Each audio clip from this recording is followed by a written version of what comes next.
Hello, everybody. Happy Thursday evening. Thank you so much for joining. I'm really excited about this year. A lot of you sitting in the house have been to Conversations in the Kitchen. Some of you over the past, we're entering our third year together. And so this year, every month, we've got like a major fantastic special guest, and this month it is Jason Gootman. What we're going to be doing is once a month we're going to have a speaker sharing their wealth of knowledge. I feel so honored. I think the angels were collaborating and working with me. That I don't know how I got you to say yes, but thank you, Jason. And then the second week is going to be once a month we'll do a round table where we get together and we pick a topic, and I'll have like three of us chatting about various things. So without further ado, Jason, thank you so much for tuning in all the way from the States. So his time schedule is a whole different thing, and I know he's really busy, so this is a huge honor. Jason is an amazing wellness and health nutrition coach. I found Jason on LinkedIn, and you asked me if I'm actually active on LinkedIn, and I'm not really, but I started following a couple of people that were involved in health, and then Jason, I actually had a listen to one of your interviews. It was a while back, but it was so interesting, and all of you in the house know that I'm deeply passionate about health, deeply passionate about nutrition. I feel like food is really medicine, and I love your stance on health. I love your approach to it, and I love that you have your own personal story that motivated you to bring you to this point, and you've taken your story, turned that challenge into something of light and of good, and sharing it with others. So thank you for joining us, and welcome to my kitchen. So I wanted to start off and just allow you to just tell us a little bit about how, where you started, and how you found, how you came to health coaching. You have your own story, and I know you've probably shared it many times before, but won't you just give us a little bit of a background of how it all started? Sure. I think I didn't know it was starting at the time, but I had the experience of being an overweight teenager and found that very challenging, as people can imagine, socially and in other ways, and didn't get much support around that, and sort of turned to my culture for ways to feel better. And what the answer was basically starve yourself, or go on a diet, right? Like stop eating and exercise like a maniac, exercise as much as you possibly can. And for about 10 years, so from about teenager to mid-20s, that's essentially what I did. Now, it looked wonderful on the outside, because what I turned that into was being a very high level triathlete. So I appeared to people to be even maybe a perfect example of well-being, in the sense of being quite fit and quite athletic, and essentially until I wasn't. And I really broke down in my mid-20s in every sense of the word, physically, emotionally, mentally, from that strain of sort of driving myself combined with denying myself. And it was at that time that I had to answer two difficult questions. How are I going to put myself back together, sort of outwardly, and also what was going on? How am I going to deal with these deeper challenges, and coming to this realization that I haven't been treating myself that well for my whole adulthood, so to that point.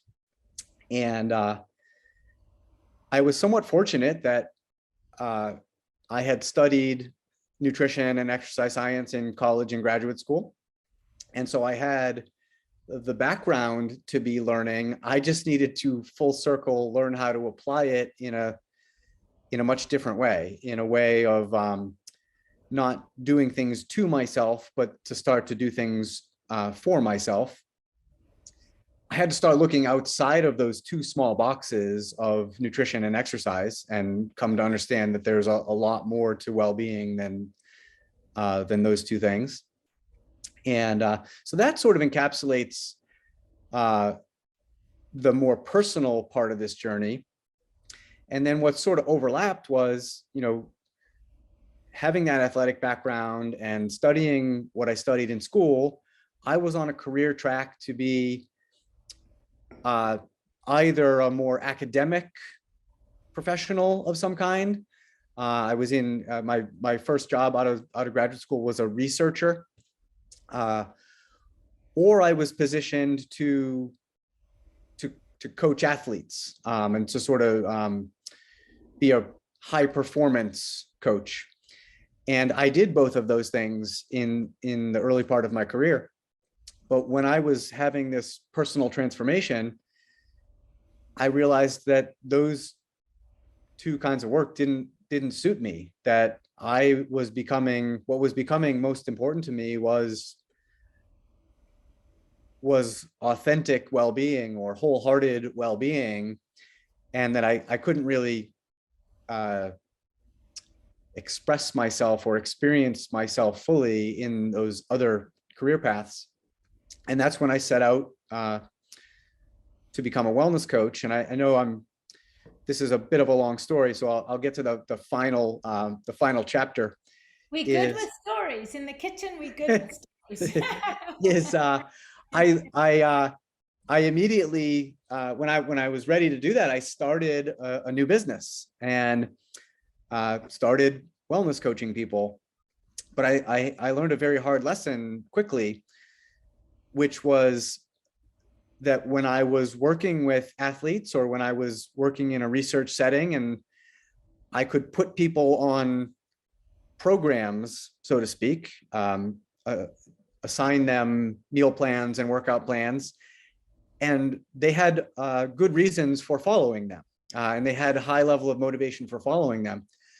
But when I went into work for myself as a wellness coach, I was working with regular people in the real world, and simply quote unquote telling them what to do or making good plans for people wasn't that effective.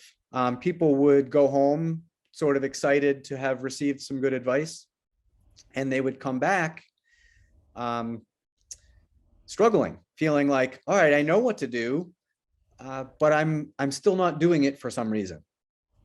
And I was at a crossroads at that point of either I'm going to spend the rest of my career not really succeeding in helping people, feeling frustrated about that, probably ultimately becoming burnt out by that.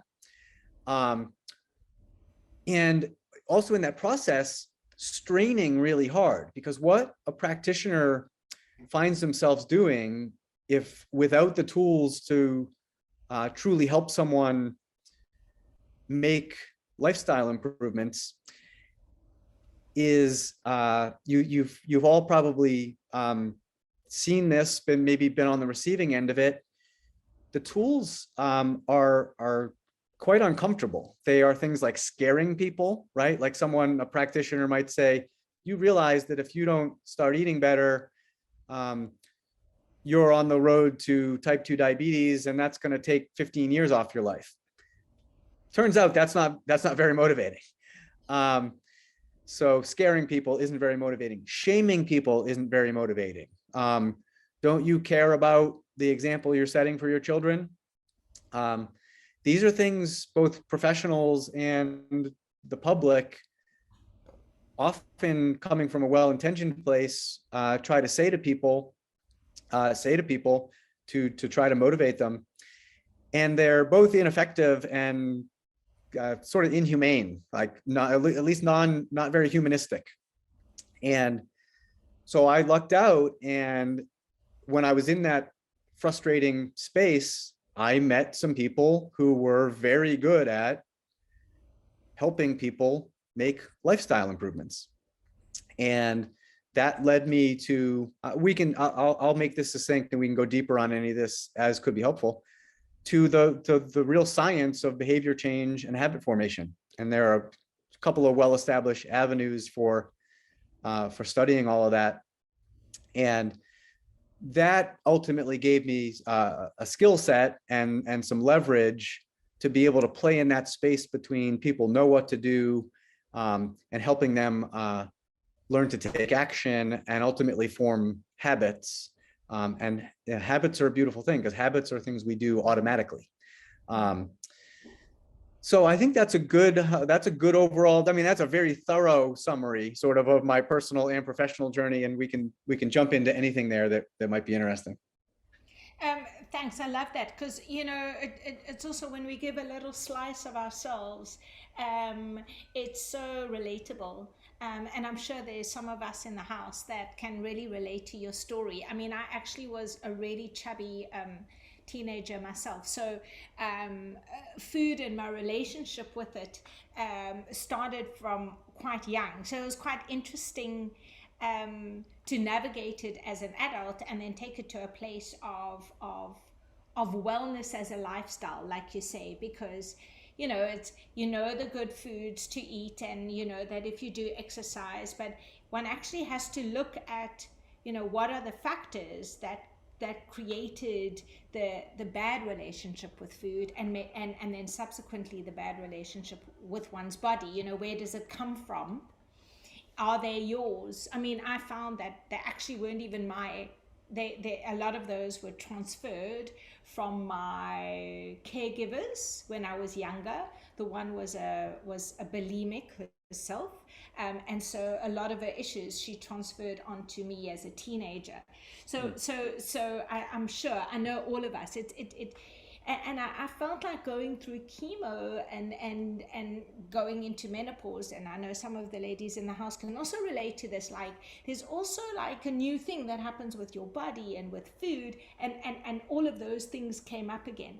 So hence my interest when you share your story and that slice of how human we are and the struggles that we have, but that there are tools and lifestyle tips that one can discover.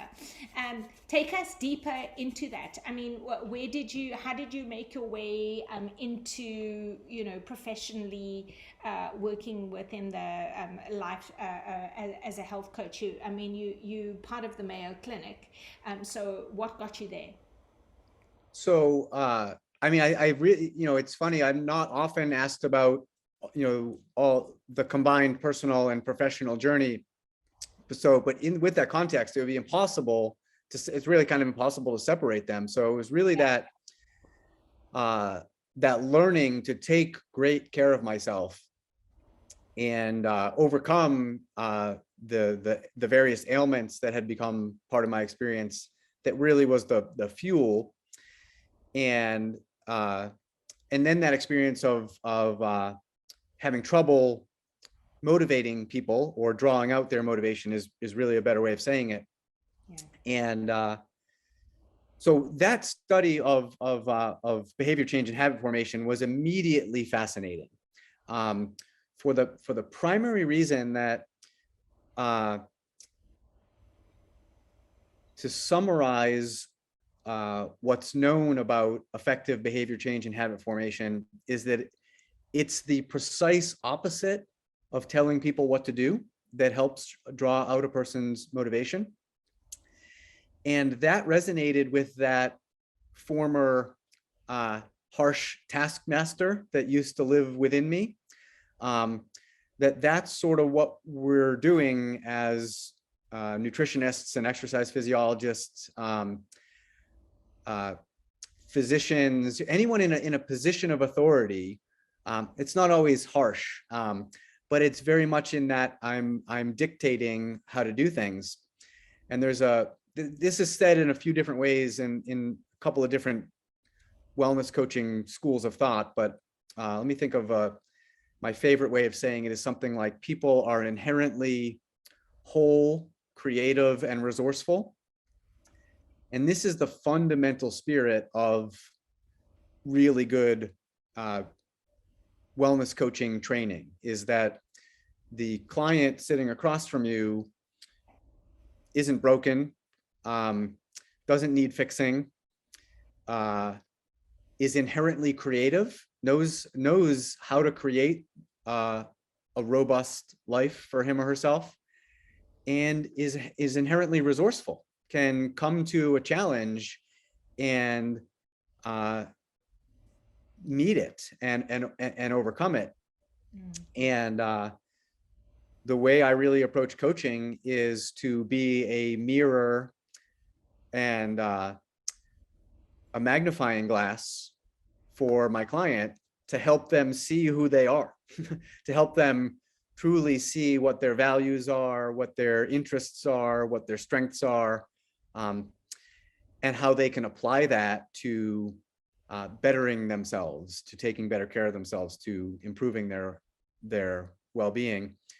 So that I'm glad to get into more of the technical elements of good coaching, but they, at Mayo Clinic where I trained, that's a real emphasis in the training, is that there are techniques to coaching and there's a spirit to coaching, and the techniques without the spirit is lifeless.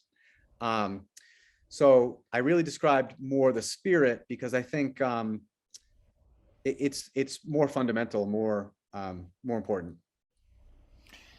I love that, because I remember growing up and being told very often I was overweight, and the negative and the shaming, like you say, or it wasn't even that bad.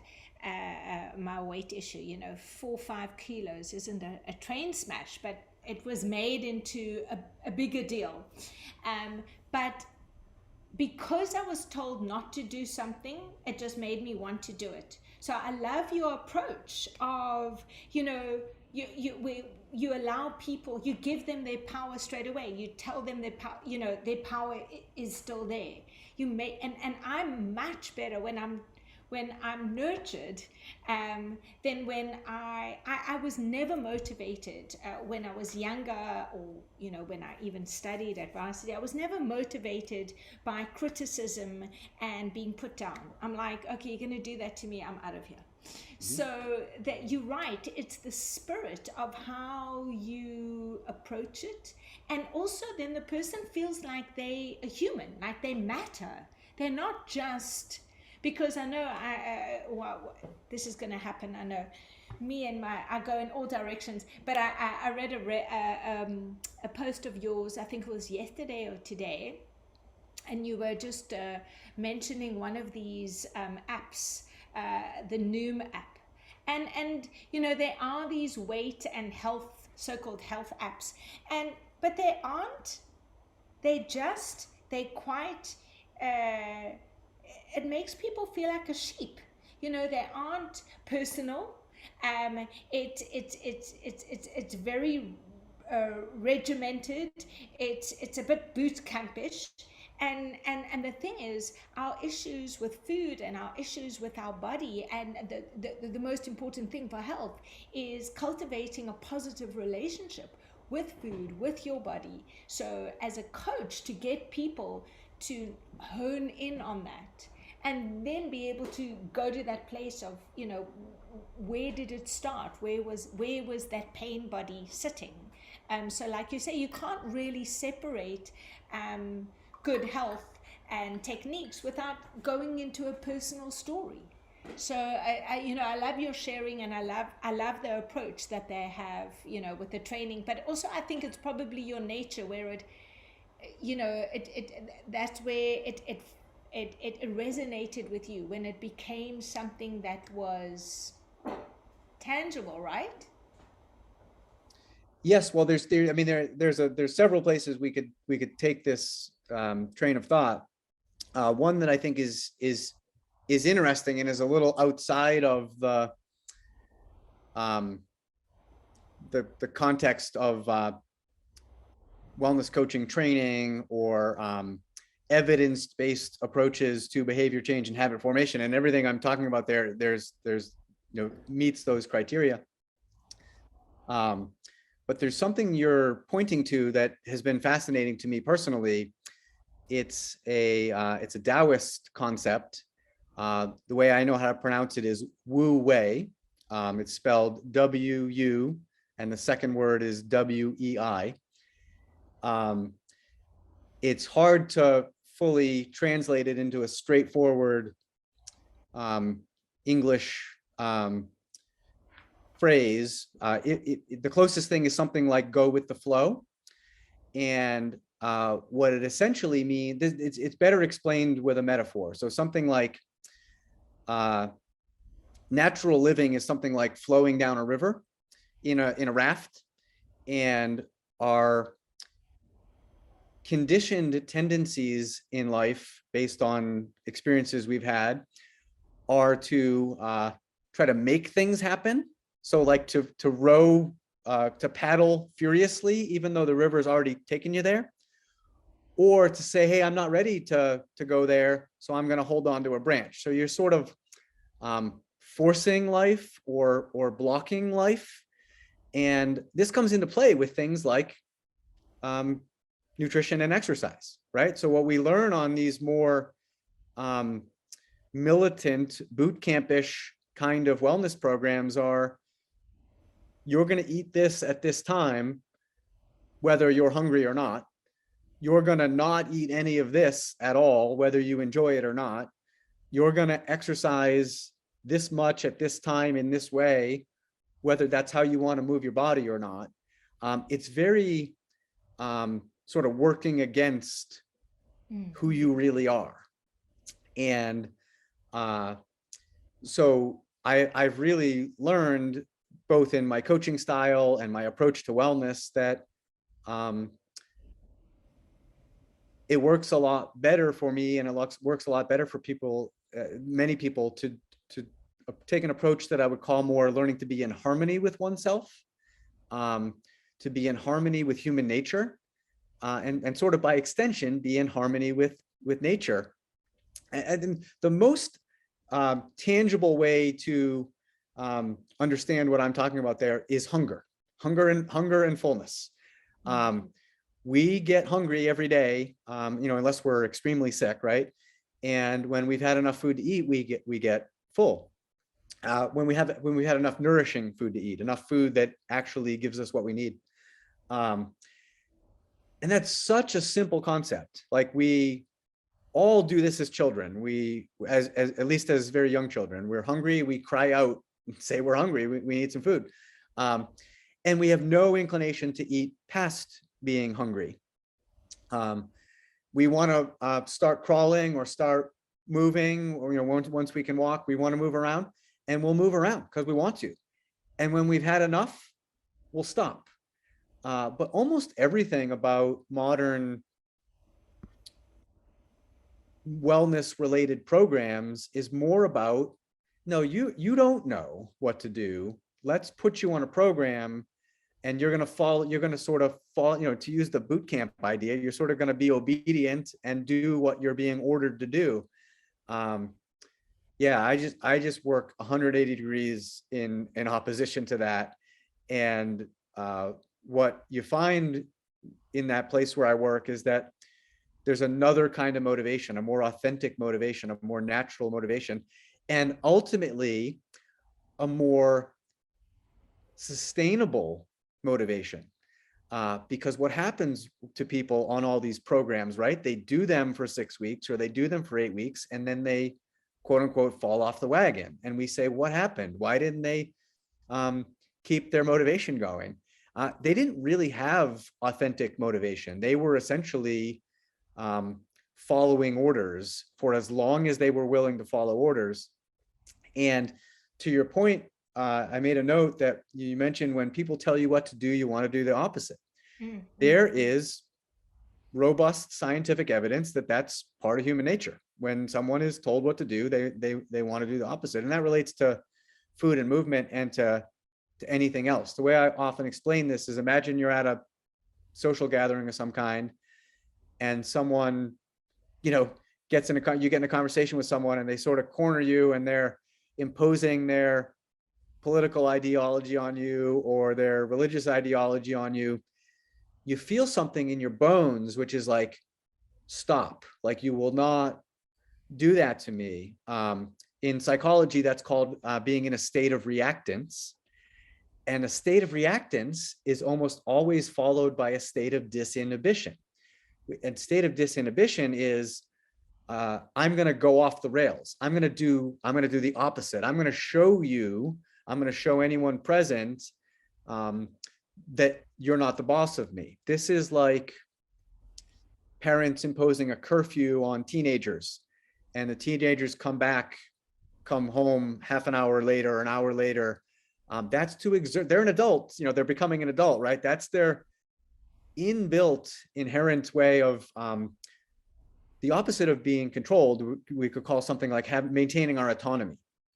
And that's well studied in psychology, that maintaining a sense of our autonomy is essential to being intrinsically motivated. And if someone threatens to steal our autonomy, we'll dig our heels in and generally do the opposite. Absolutely. I mean, I was just, as you're saying that some of these things, I feel like I do love that we, in an era now, I think particularly with what's going on in the world, where people are thinking about their bodies, their immune system, and their health, because it's become such a big deal, and it's so relevant. And within that relevance, and you would imagine that was always relevant. We know it was always relevant, but you never really think about something until you're drawn attention to it, and now it became a global thing.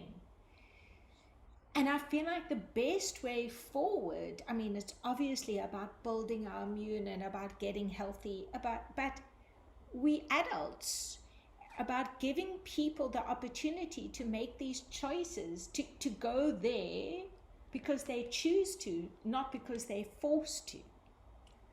So our whole, I love your approach with it, because I think this is how we should be interacting within the health parameters, and we should be dealing with health, and it should be a collaboration between the doctor, the health coach, the healer, and the patient, or the practitioner. There has to be that coming together, the synergy. Otherwise, that dictatorship, which is it's quite an interesting we've brought it up, because there's been a little bit of dictatorship about our health, in what's going on in the world. You will do this and that will be good for you, and it might be good for you, but it might not be good for you. So I love that. So tell me, when you have, take me through the process of, because obviously, when we sit and we think about, we're speaking about nutrition, we're speaking about, getting healthy. So it includes nutrition, it includes movement and exercise of some side, of some sort. But it really includes how people think, so where is their psychology, where is their thinking process, where is, how deep can you go in terms of, and one has to sort of get their history of if there's any pre-existing conditions. So many factors go into it. You've got a client in front of you. How,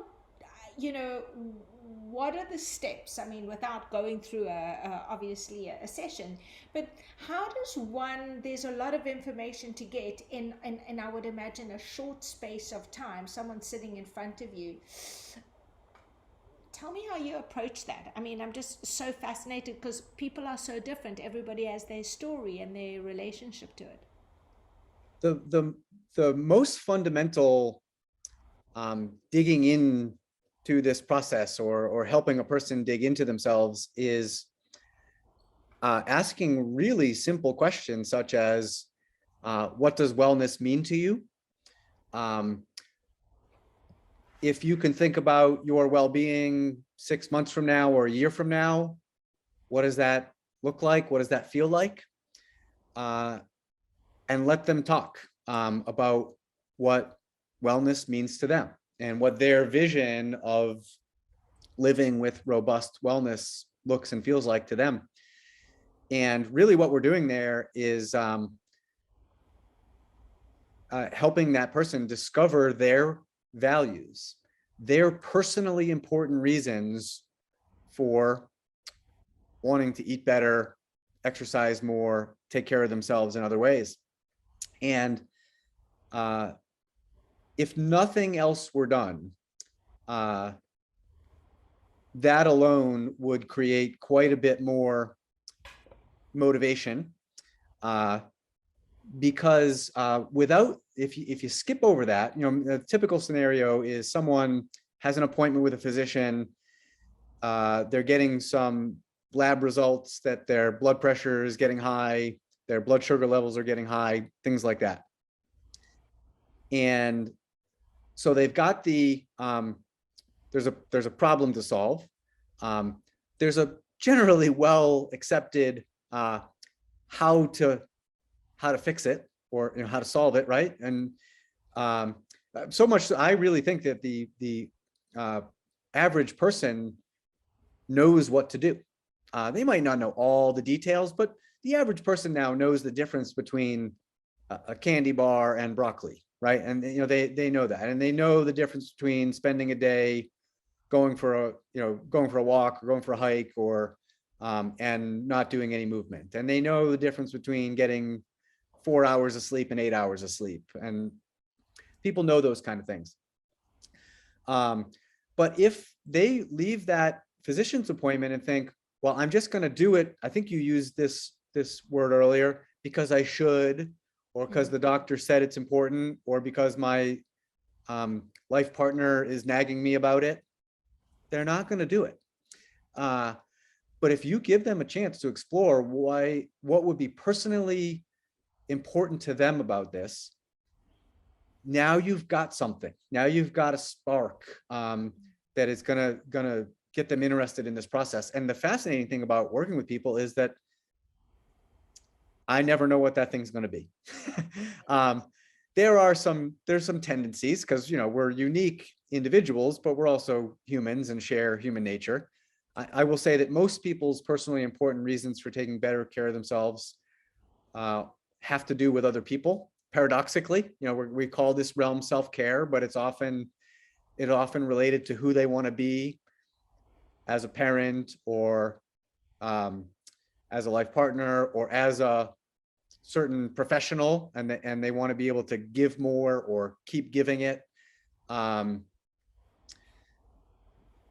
And it has a lot to do with it's so funny, because I'll be sitting across from people with advanced degrees and people who are very cerebral, and then they'll come out with a simple phrase of like, at the end of it all, and they'll talk for a while about how they want to have better biometrics and lose weight and better fitness and be able to do certain activities, and then they'll say something extremely simple like, I just want to feel good.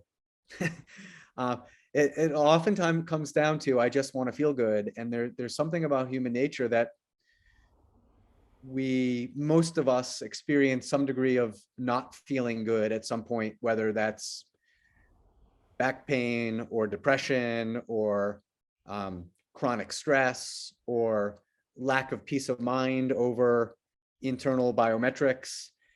And it just doesn't feel good. And most of us have also had an experience of feeling better than that. And we remember that. And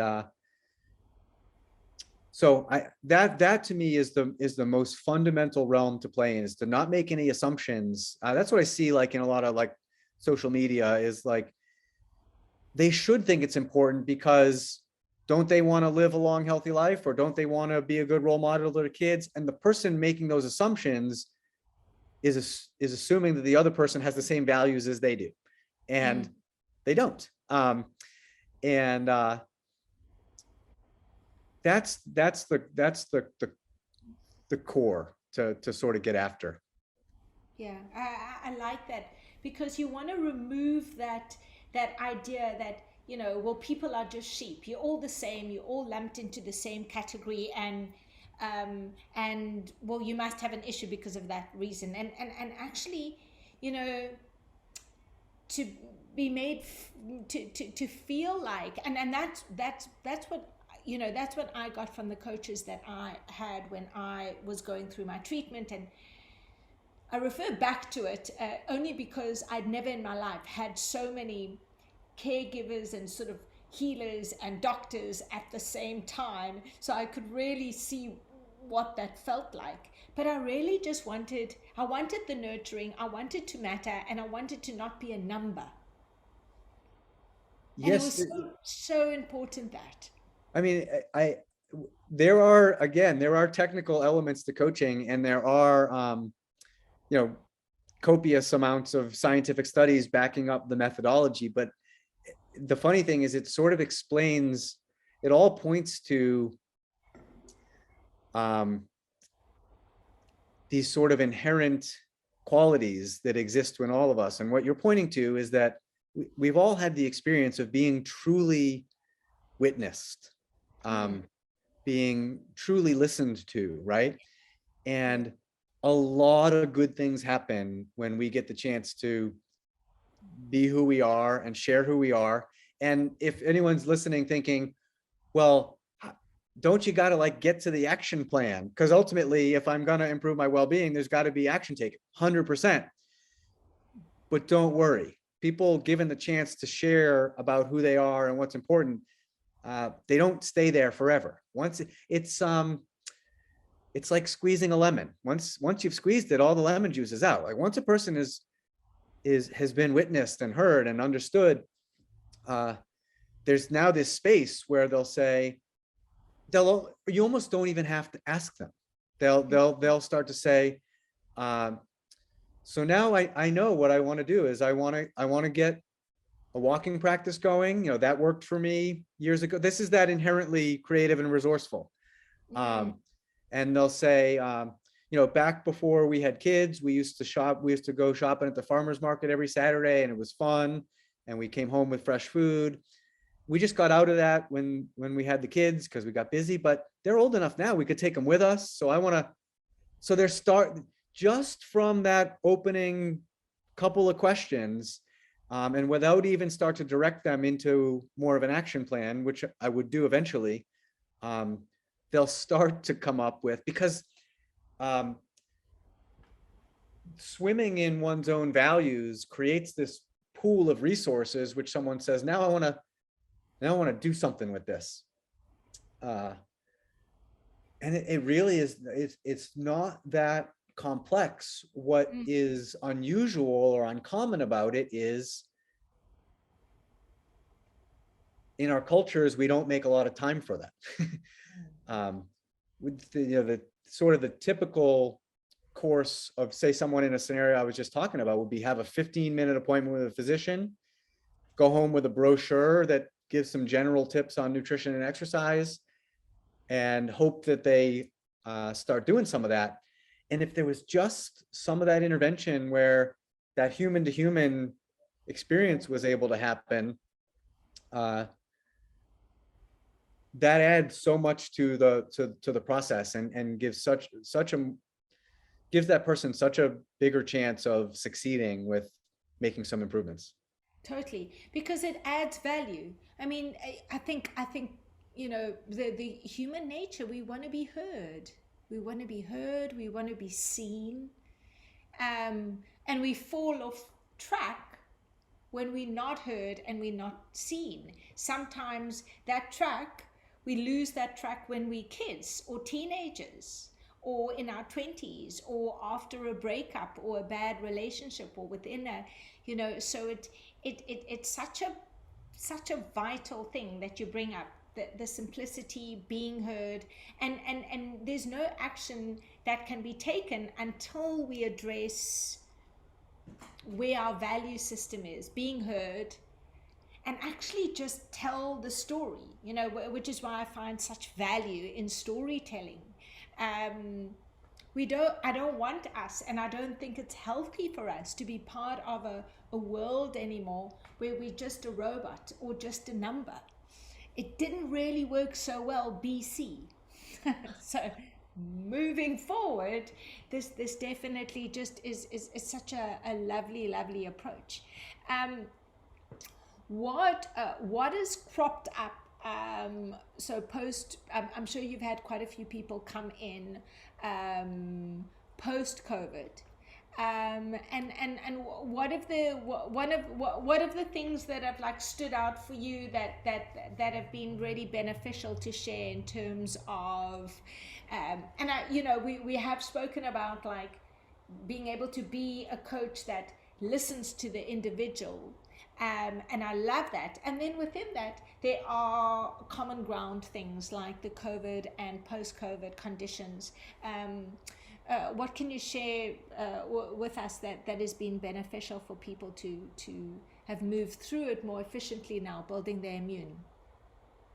Well, if I understand, stop me if I'm not answering your question. If I'm hearing it right, what I'll share is that I haven't seen that the pandemic has necessarily created unique wellness related challenges in terms of the kind of things I work with. But what it did is it amplified the ones that were there. And the one that super stands out is, you know, what you commonly hear referred to as emotional eating. Yes.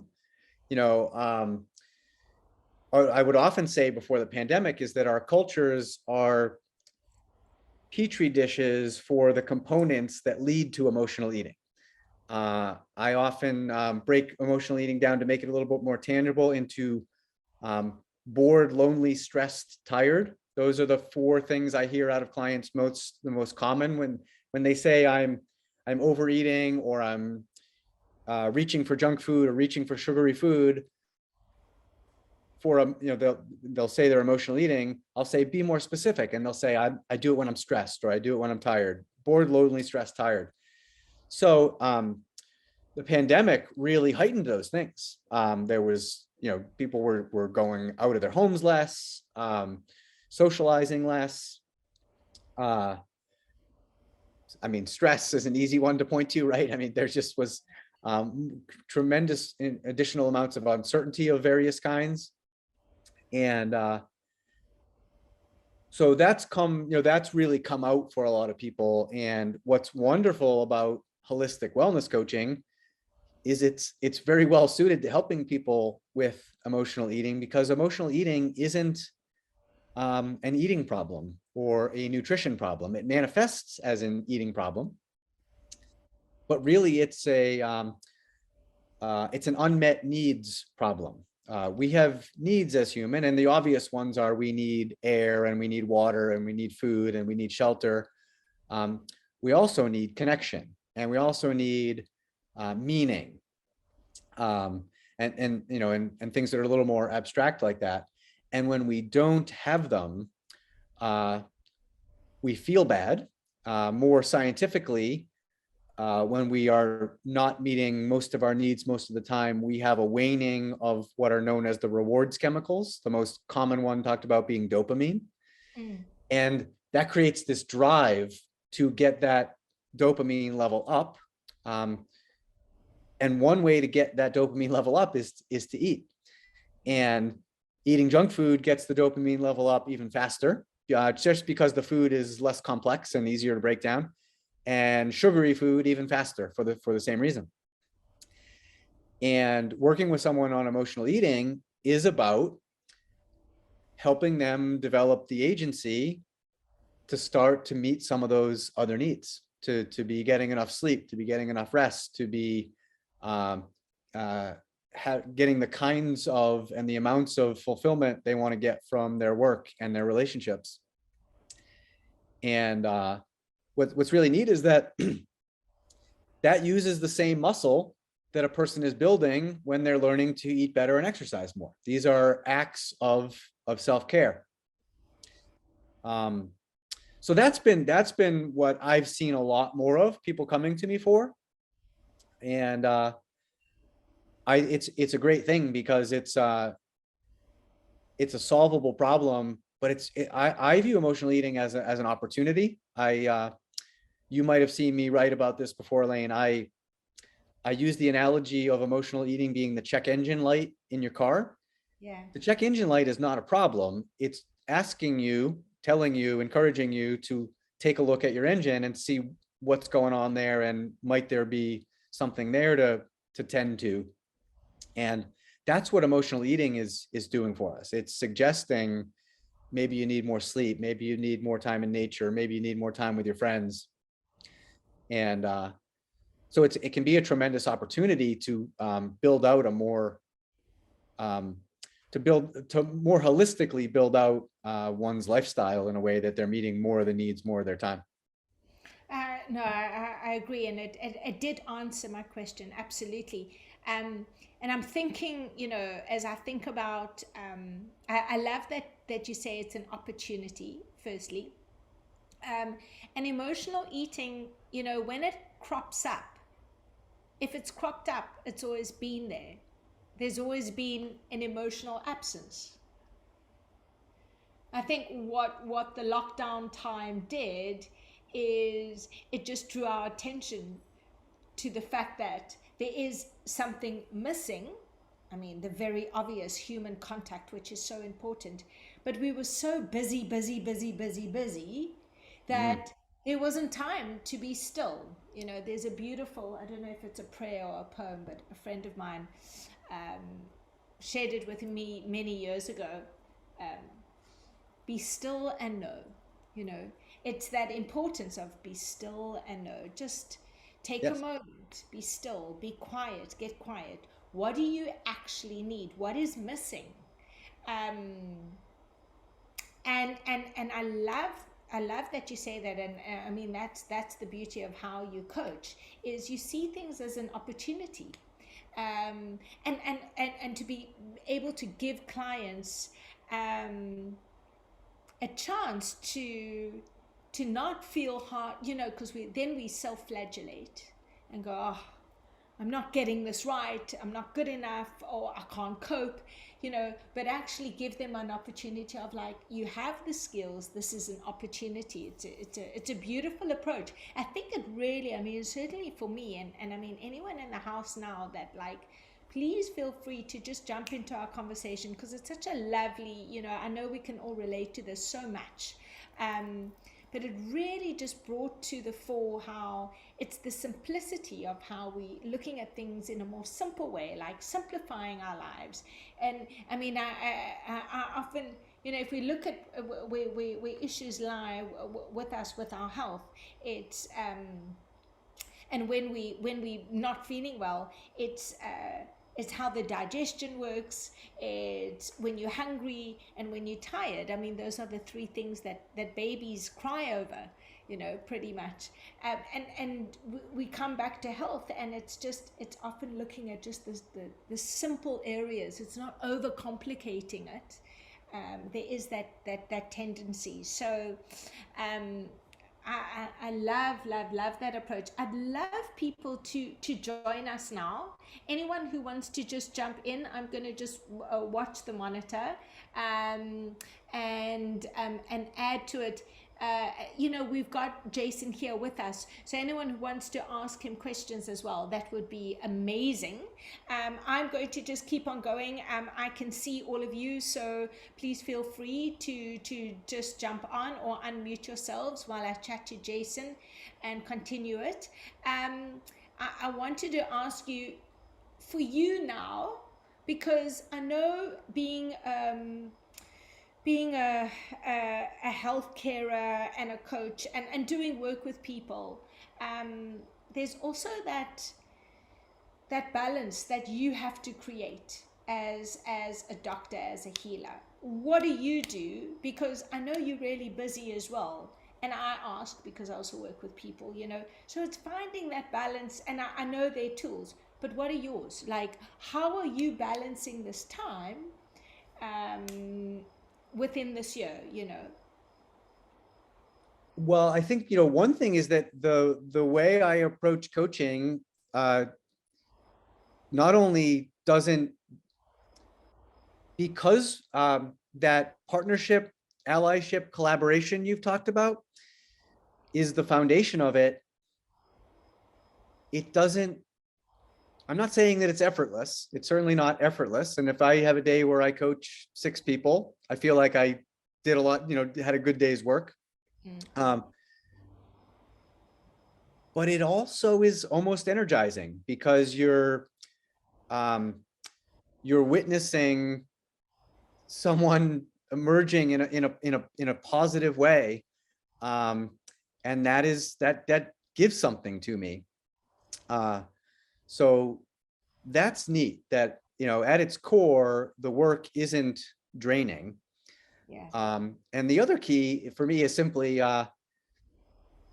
not committing to too much, and maintaining a balanced schedule of how much coaching I'm doing, how many presentations I'm making, how many interviews I'm doing, and I have to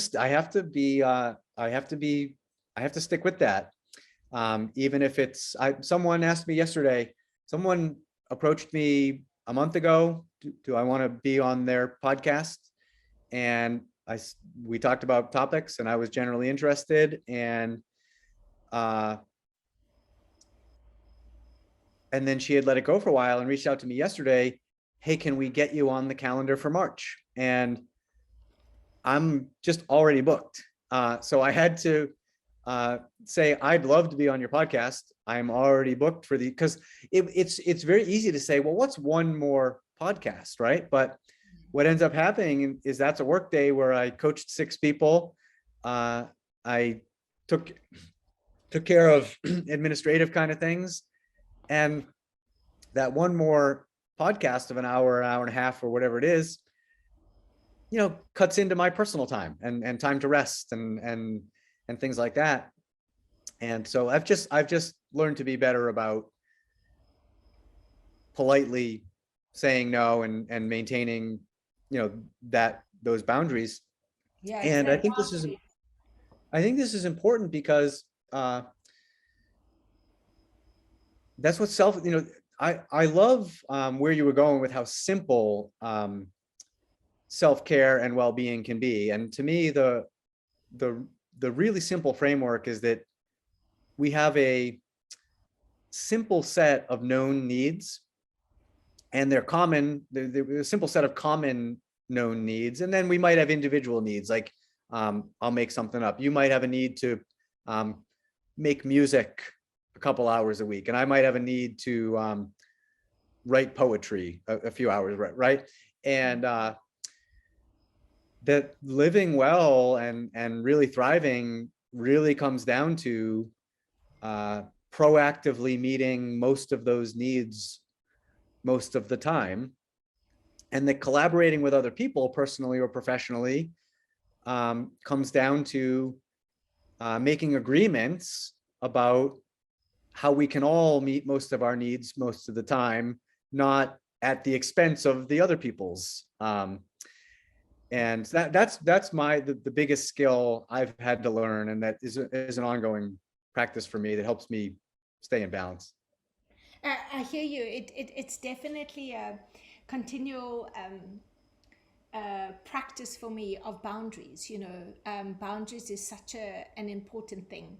And I totally hear you with that. Just an extra podcast, just an extra class somebody asks me to do. Years before, I would have said, it could have even been last year. Where I would say, oh, okay, and then I'd find myself really quite drained. As much as I love what I do, there is a balance. In terms of what I do, I talk non-stop for an hour. Really encourage people to, but when I'm doing a class, it is me talking. 5 classes in one day, that's 5 hours of me talking. a lot. And one has to really find that balance and being able to say no, which I've really found quite empowering and quite new. I think that's really something that all of us, and I'm sure some of you in the house can really relate to, being able to being able to say, is it okay to say no?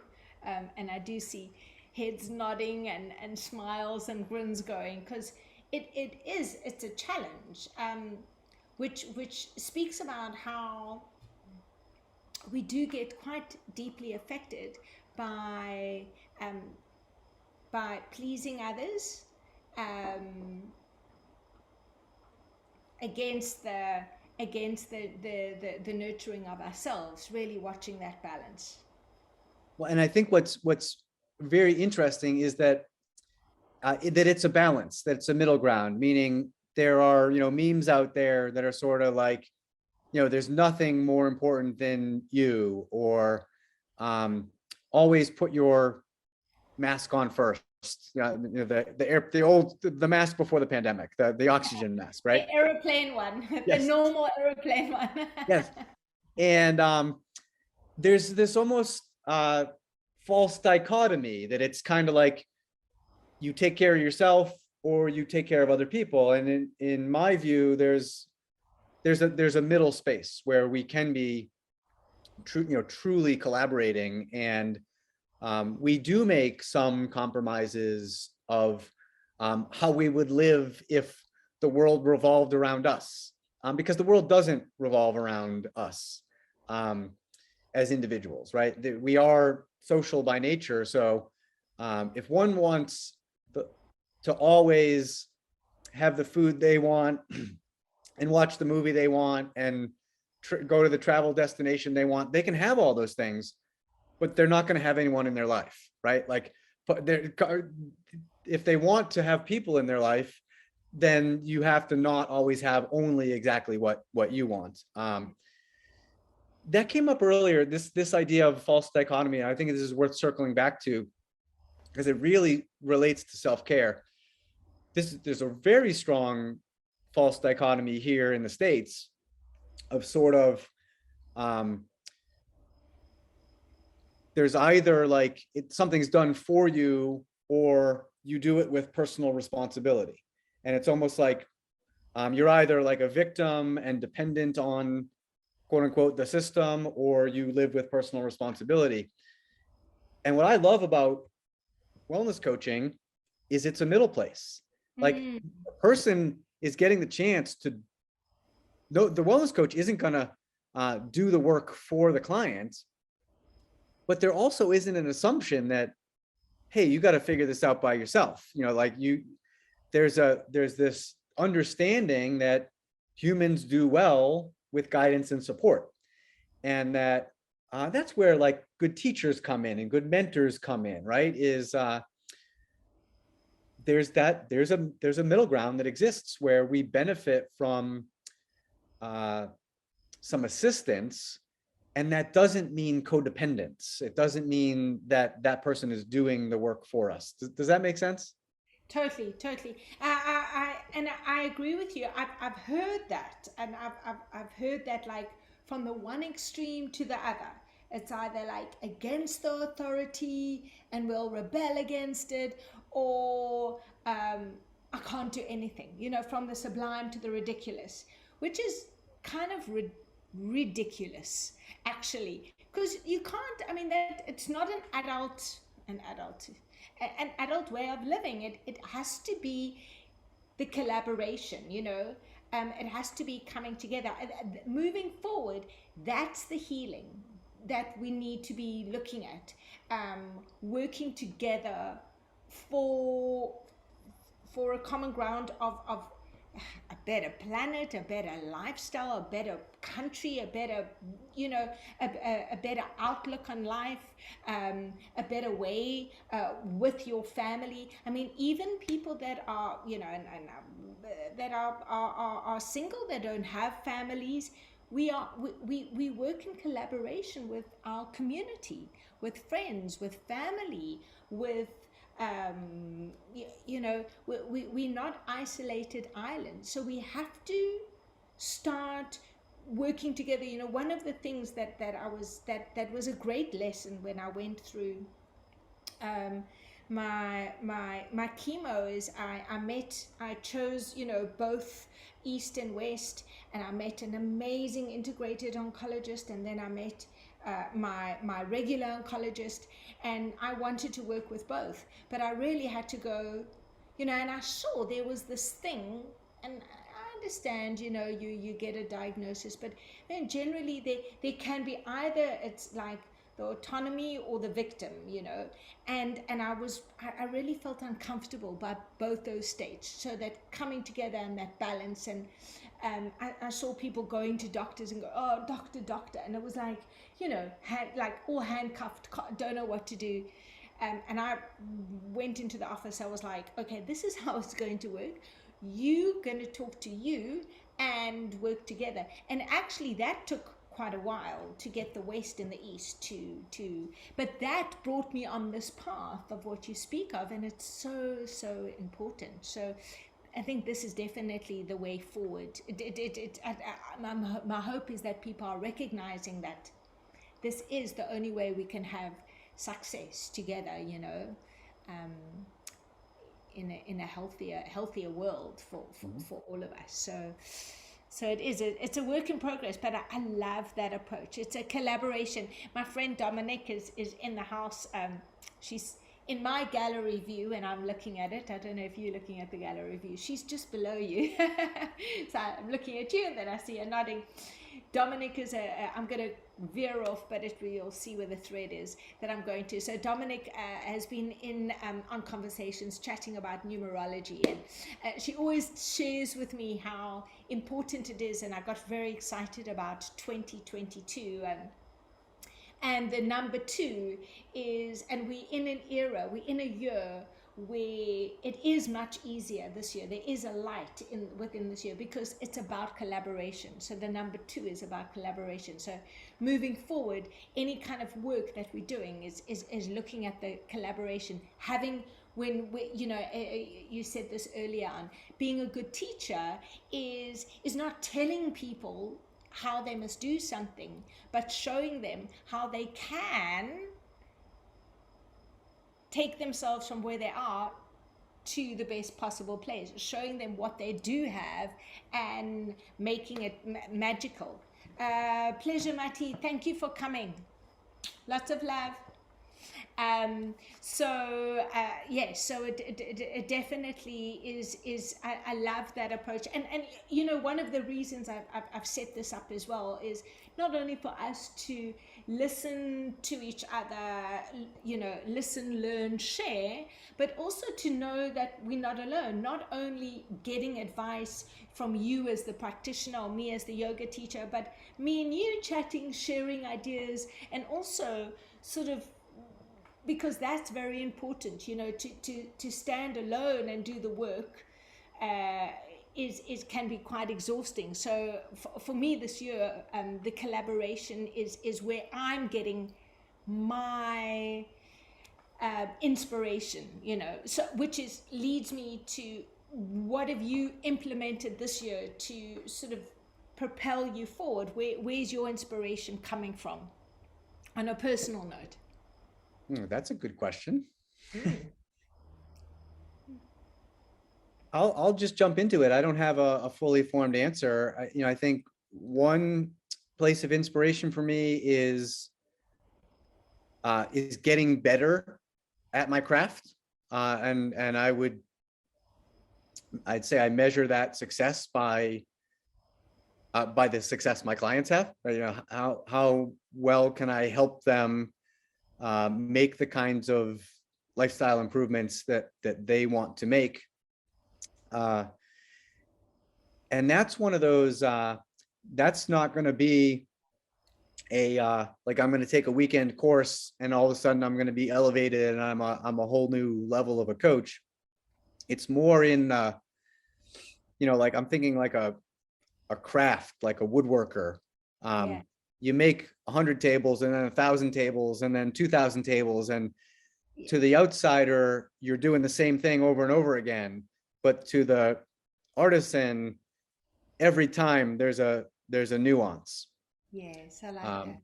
there's a way to be more efficient, or make it more beautiful, or make it more usable, or something.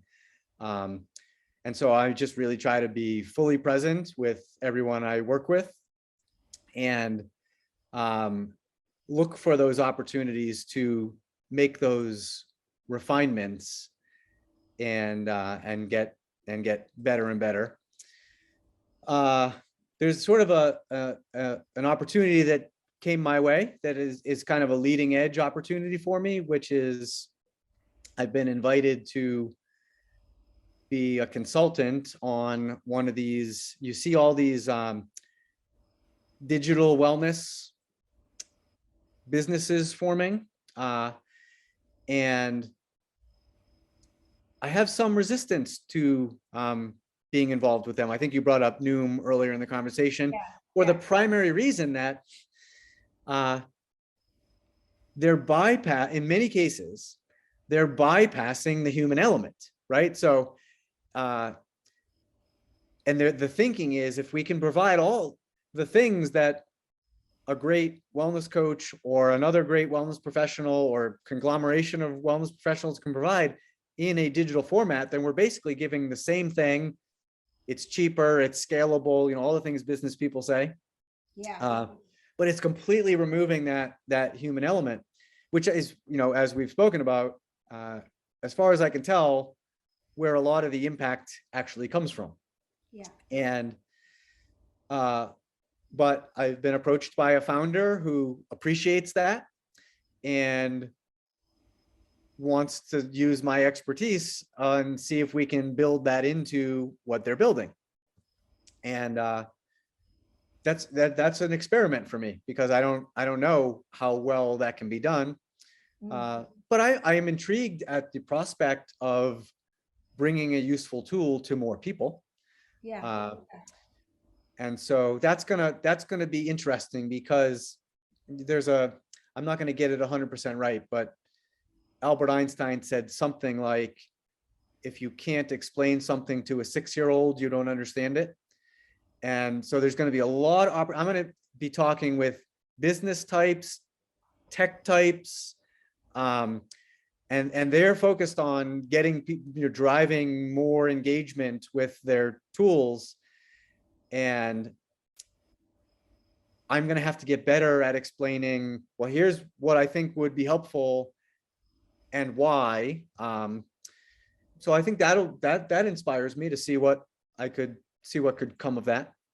I love that. I think that's fantastic. I mean, that's the thing. Like maybe, taking one to a little bit of a challenging edge, an edge that you wouldn't normally go to.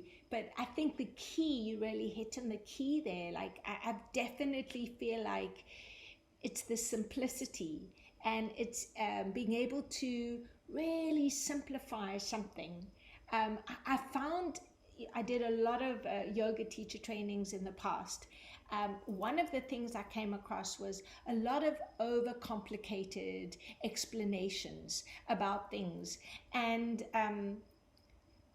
then after a while, I think, is there a trick to this? Because it's not that complicated, but they've really made it sound complicated. I'm just going to reply to somebody, very informative. Rob says, Rob, thank you so much, Rob and Will, for joining. Lucky to have you guys here. Um, um, and, and and so what I learned is, and I would hear cues and I would hear explanations, and particularly about anatomy. And I'm not a medical student, and I didn't study anatomy prior to doing yoga teacher trainings, and thrust into it. I found it kind of really dull. I'm not particularly cerebral, but I'm very visual, and so I sort of learn with pictures, and I learn my audio is actually quite good. And the simplicity of seeing something and being able to just extract what it is, the information that stands out, and translate that to people. It doesn't matter who they are, whether they are technology people, whether they are, learned, sort of, as like cerebral or tech geeks or whatever it is, the information is just the information. Cleaning it up, simplifying it, and making it relatable. And because everybody's still human, everybody's still, and the more simple it is. And so, I mean, one of the things I discovered was, there was a teacher who said, it still has value even if it's simple.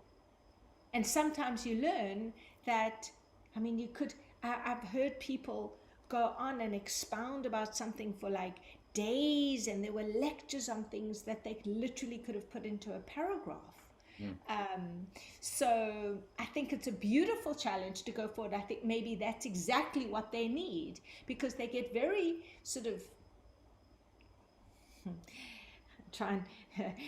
people get very arrogant with their so-called knowledge, or their expertise, and I feel like if you're really doing work of service and work of good health and healing, it isn't about arrogance, it isn't about ego, it's really that simple reminder and that kindness, that gives people this support to feel motivated and just know you're held in this, just keep going. So maybe, I think maybe that's the way forward. That's exactly what is needed, Jason, going forward, like in a lot of the businesses, because I think so many of the systems are different, have to be changed from where they were. And so it's an opportunity to enter these environments that you wouldn't normally, and bring your value to it. I think a lot of people, a lot of businesses, I hear them, they spend a lot of time just overcomplicating, using words and saying, I mean, how many times have you heard people say a lot of nothing? I sometimes think that a lot of books that are published these days are, could be one chapter. That the take-home message could be written in 20 pages, but I think the way the publishing industry works is, to sell a book, it has to have 12 chapters and be 200 pages or whatever, so they fill it out with other stuff. But there seems to be increasingly less interest in that. There's almost, I think we're reaching an information, or maybe we're past an information saturation point. Yeah. And at least that's how I feel, is I'm looking for more simple, straightforward guiding principles on living well. And I don't need to go too far, too deep into these overly intellectual, I mean, simple, to make that tangible for people. Nutrition, this is a place that happens all over the case. I mean, you can read nutrition articles that get into biochemistry, and you can't pronounce half the words. And is there some value to understanding nutrition on that level? Sure. Most people on earth today need to know this and nothing else. Eat less processed food and eat more whole, natural, real food, period. I couldn't agree more. I mean, it's that simple, no matter what it is. And I know Dom's in the house. There was a friend of ours, Lisa, where the three of us are doing a workshop in March, 5th and 6th, while I have the opportunity of a few of you still in the house. And it's based on think well, move well, eat well. And the eat well is don't eat less processed food and more real fruit, real vegetables, real grains, just whole food. It's just simple. It's actually simple. It's not complicated. It doesn't involve a lot of recipes. And so I'm totally with you on it. Somebody has asked a question, so I'm going to quickly read it to you. Speaking of simple solutions, have you heard of or done any research on the Lumen device? It is really the game changer to change it to claims to be in terms of being able to respond to your metabolism's needs in real time. Does that sound familiar to you? I don't know enough about it to comment. I think I might have heard of it, but I don't know enough about it. Okay. Elaine, while we're at this point, I want to just check. I don't know all the guidelines we set in place. Are we coming to the close? I'm just looking at the clock and wanting to make sure I'm wrapping up in a reasonable time. Yes. So we are coming to a close. So what I'm going to do is we've got like 5 minutes. Is there anybody that would love to ask some questions? Any question while Jason is in the house? Yes. Michael. Hi, hey Jason. Um, Two things. The one was what you know when you were talking about this, designing this app and whatnot, and then earlier we were talking about the spirit of teaching, and that I would find, which I find with I teach, and I find students go on YouTube to learn things, but they're just learning off of random people, and a lot of things that they would practice are actually wrong. So even though they're on the path, they're not being led by a spirited teacher that can enthusiastically support them and steer them the right way. Right. That's the one thing that I was thinking, with an app and people's desire to do things on their own, but how important a guided Right. coach is needed. And the other thing I was wondering how you have a person that comes that has a desire for wellness, well-being and whatnot. And all right, I want to get on this path, but how would you find that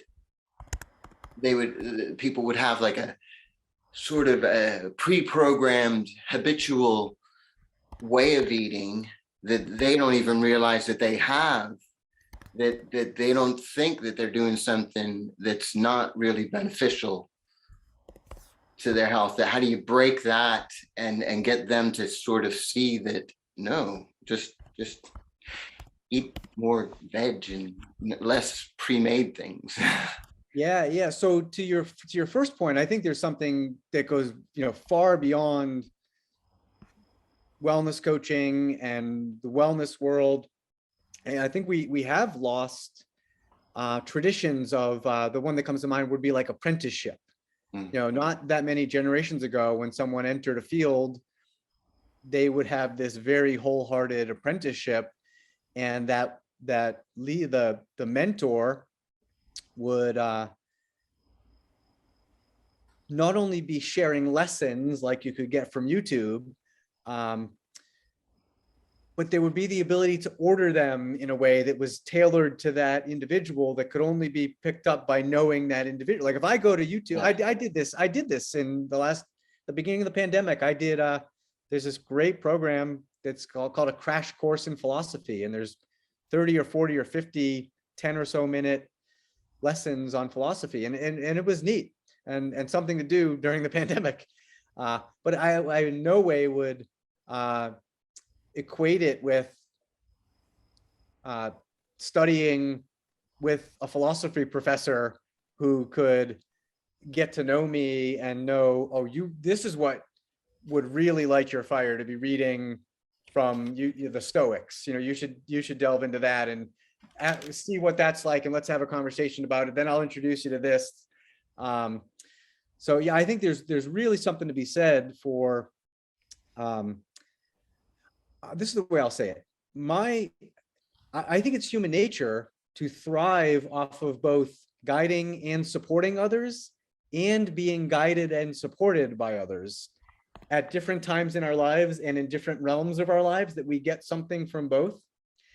And in many of our cultures, there's almost an excess sense of independence that we can do many things by ourselves. I will say I always like to stay positive. I think I have this crazy hypothesis that the normalization of therapy counseling and therapy over the last several decades and the burgeoning of coaching, there's just a lot more counselors and therapists, there's a lot more coaches, is my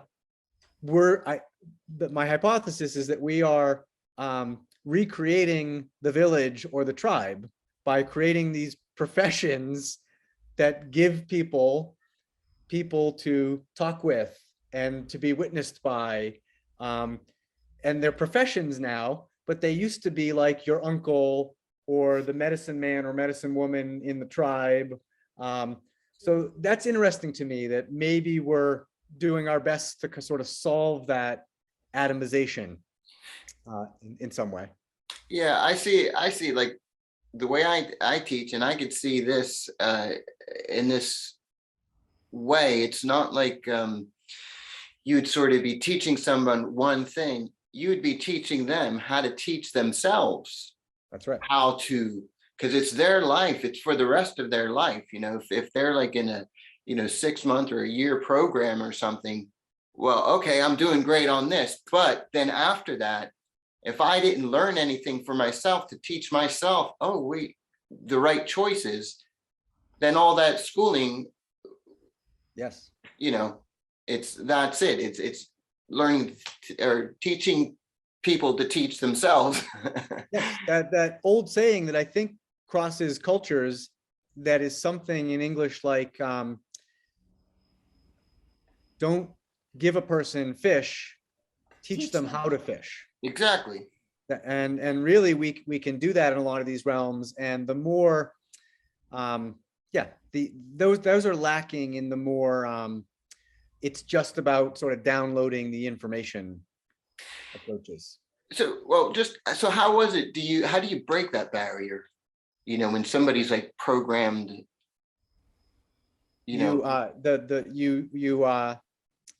it's the grown up to grown up version of not doing their homework for them. Someone will say to me, just tell me what to do and I'll do it.